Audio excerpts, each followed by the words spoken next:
So far, Kirk, you can't smell a little bit of smoke. It's not that bad because it is rising up, but this will be smoldering all day long, and I want to show you, give you a sense of scale of how big this fire is now that the sun is coming up. I'm about 6 foot 2 inches tall. This rubble pile behind me, the remnants of that cotton warehouse, the rubble pile there is probably 15 feet tall. The flames there going above my head at this point. That's how large this fire is, probably several hundred feet long and 75 feet to 80 feet thick.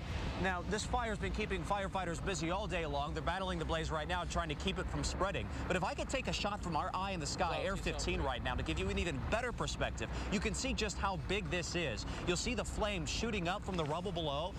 Something we should note about that rubble, it is metal. This was a metal warehouse that collapsed on the flames here, on the cotton bales. The cotton bales underneath are burning.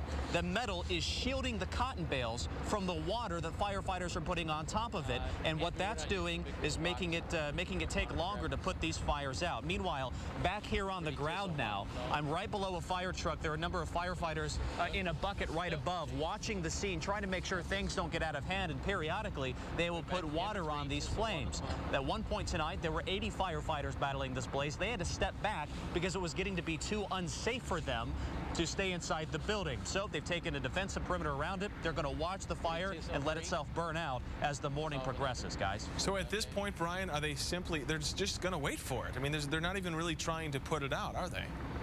Yeah, there's nothing they can do. They literally have to let these cotton bales burn out because they can't go in now. The building has collapsed, and it was too dangerous for them to go in earlier. To give you a sense of what it looked like inside this building when it was still standing, Kirk, there were racks and racks and racks of hay bales. Those hay bales started to fall over.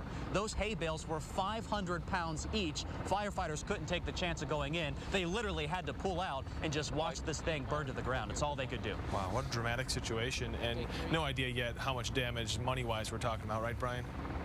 At this point in time, we haven't figured that out yet. We've noticed some employees just starting to come to work, so hopefully we might get an idea of that as the day progresses, but definitely a total loss as far as this particular building goes. The building and everything that was inside. Brian McElhatton live for us in Glendale.